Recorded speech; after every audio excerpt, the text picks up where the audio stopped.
Petit message pour Jack DRTGK qui me taunte assez régulièrement sur le fait que j'habite dans le nord et qu'il n'y ait pas de soleil, soi-disant. Et ça, c'est quoi, bande de connards?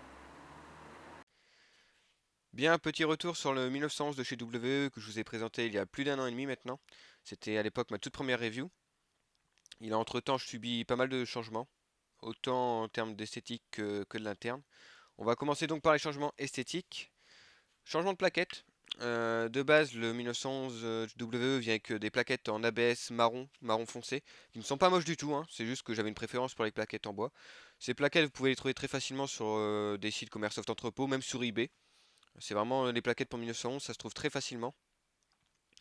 Changement de silencieux également. Avant j'avais ce silencieux là que j'ai changé pour celui de WE qui n'est pas juste esthétique, on va y revenir tout de suite après. Et j'ai également appliqué ce que j'avais montré en vidéo, donc pour donner beaucoup plus de reflets à la réplique, afin qu'elle ait un aspect chromé beaucoup plus brillant. J'ai appliqué ça donc sur toute la carcasse. Ce silencieux donc qui n'est pas juste esthétique parce que, hop, voilà, il cache un canon interne plus long. Donc canon interne, alors le canon de base était en 6.05, avec ce canon on est en 6.03. Il est également plus long, ce qui augmente un peu les FPS. Donc ça permet un meilleur groupement de billes, une meilleure précision donc. Et ça augmente, comme je l'ai dit, légèrement la puissance, c'est pas énorme, hein, ça augmente la puissance d'environ 10-20 FPS, donc c'est toujours jouable en association. Ce kit, donc le silencieux et le canon, parce qu'ils sont vendus ensemble, coûte environ 40 euros.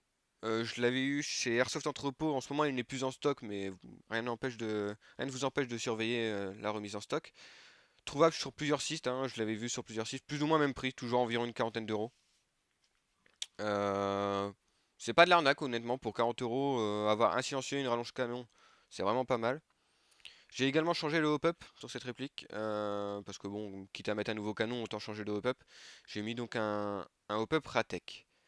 Maintenant, c'est à peu près tout pour les changements qu'elle a eu. Attention, sur RGBB, il y a pas eu, on peut pas faire énormément de changements non plus. J'ai tout de même eu des problèmes avec cette réplique, notamment un problème de casse. Donc je vais ouvrir la réplique et je vais vous montrer ça tout de suite. Donc voilà, donc au niveau des casses, donc j'ai eu cette petite pièce, hop, juste ici, la petite pièce noire qui est assez facilement repérable parce que c'est la seule pièce noire présente sur cette partie de la réplique, qui a littéralement explosé. Savoir qu'une petite la pièce fait quoi, 5 mm à tout casser, et je l'ai retrouvée en 6-7 morceaux quoi. Alors qu'elle n'a pas eu de choc vraiment marquant ou quoi que ce soit. Cette pièce n'est jamais tombée quoi que ce soit. Non, non, elle a juste explosé. Je pense que c'est une pièce qui de base est beaucoup trop fragile. Pour la changer, alors, comment vous dire, cette pièce est trouvable.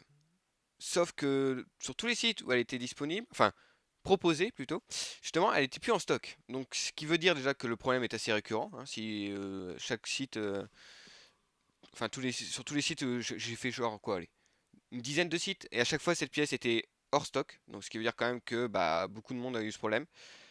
J'ai fini par la trouver, alors si ça peut aider quelqu'un, c'est la partie 71. Je vais vérifier, je l'ai noté pour pas dire de bêtises, mais il me semble bien. Voilà, c'est la partie 71.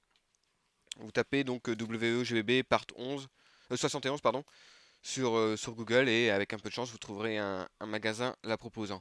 J'ai dû la commander à l'étranger, donc au final la pièce n'est pas chère, elle coûte 4 dollars et quelques, donc en euros, 3 ou 2 euros, je ne sais plus. Sauf que bah, vu que c'est à l'étranger, vous payez pas mal de frais de port. Donc moi, pour que ça soit plus ou moins rentable, j'en ai commandé 3. Comme ça, si j'ai d'autres problèmes avec cette pièce ou sur un autre 1911, j'aurai de quoi la réparer. Mais c'est bon à savoir, c'est sans ça, le GBB ne fonctionne plus en fait. Il va tirer une fois et la culasse ne va pas reculer correctement, et du coup, bah voilà, votre 1911 sera HS. J'ai mis du temps à trouver cette partie, enfin cette pièce. Ça m'a bien saoulé, mais c'est cadré n'importe comment ça. Voilà. Mais voilà, c'est bon à savoir que bah et pourtant le GBB n'avait pas tant d'utilisation que ça. Donc c'est bon à savoir que cette pièce peut lâcher facilement sans aucune raison apparente, hein, puisque la mienne a vraiment explosé comme si je l'avais tapé avec un marteau alors que pas du tout. Donc voilà. Sinon bah pour ce 1911 j'en suis relativement content, hein. C'est un 1911 pas trop cher et très correct, qui avec un petit upgrade fonctionne encore mieux. Déjà que de base les performances ne sont pas du tout ridicules. Avec le petit upgrade, justement, hein, ce qu'ils appellent le kit assassin, donc le canon plus long et le silencieux. fonctionne à merveille. On va faire quelques tests de tir. Bon voilà, donc petit test de tir pour le 1911W qui a déjà eu un test de tir plus complet, mais là c'est juste pour compléter un peu la vidéo. La cible se trouve environ à 20 mètres, puisque je ne peux pas faire mieux. De toute façon, c'est le maximum que puisse m'autoriser ce terrain. Donc, c'est parti.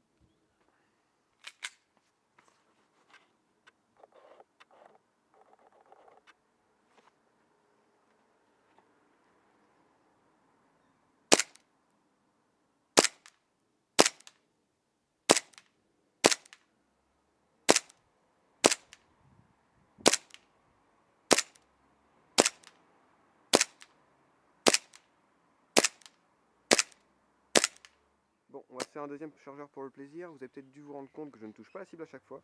Ce n'est pas dû à la réplique, c'est de l'erreur humaine. Il y a un peu de vent, on peut voir un peu les arbres bouger. Mais surtout, je ne vois pas énormément la cible depuis là où je suis. Le soleil m'éblouit pas mal. Et puis bon, bah, les organes de visée du 1911 qui sont très très primaires ne sont pas là vraiment pour m'aider. Donc voilà, on va se faire un deuxième chargeur tout de suite.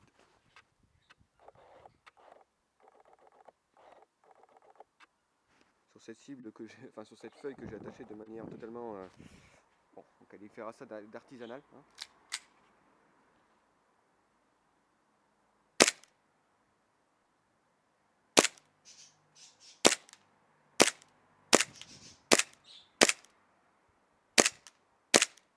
Ah bah en plus, très bien.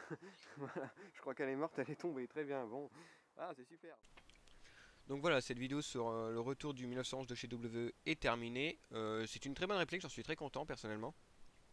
Elle est pas très chère, 120 € pour le modèle Silver. Pour une réplique full metal avec de bonnes performances d'origine, c'est vraiment pas mal. Le seul souci étant la petite casse que j'ai eue qui n'est pas explicable puisque c'est arrivé alors que la réplique n'avait pas trop d'ancienneté. Mais mis à part ça, RAS. Je veux également revenir sur le test de tir. Vous avez peut-être pu voir que c'était pas forcément convaincant. C'est pas dû à la réplique. Je vais vous expliquer pourquoi. Faut savoir quand même que je filme dans des conditions qui sont pas forcément optimales. Déjà, il y avait pas mal de vent. On peut voir les arbres du fond bouger. Un peu de soleil, ce qui m'éblouissait pas mal. Je vois pas très bien. La cible était relativement petite. C'était une simple feuille A4.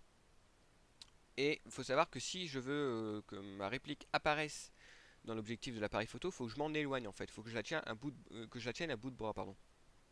Et ce qui fait que quand on a une réplique comme un 1911 qui a des organes de visée très sommaires, hein, parce que 1911 c'est vraiment pas grand chose, quoi, c'est un petit guidon sur le devant et voilà quoi, et ben ça fait qu'on peut pas viser correctement. Je pourrais viser correctement, mais la réplique n'apparaîtrait pas dans l'objectif. C'est un compromis que je suis obligé de faire. Donc voilà, on peut voir quand même que je touche la cible quand même majoritairement, enfin sur pas mal de coups que je tire. Mais théoriquement, je peux faire du 100% de réussite. Hein. S'il n'y a pas de vent et que je peux ajuster ma cible correctement, il n'y a aucun souci là-dessus. Donc voilà, c'était tout. J'espère que ce petit retour sur le 1900 vous aura plu. Je vous dis à la prochaine. Salut à tous.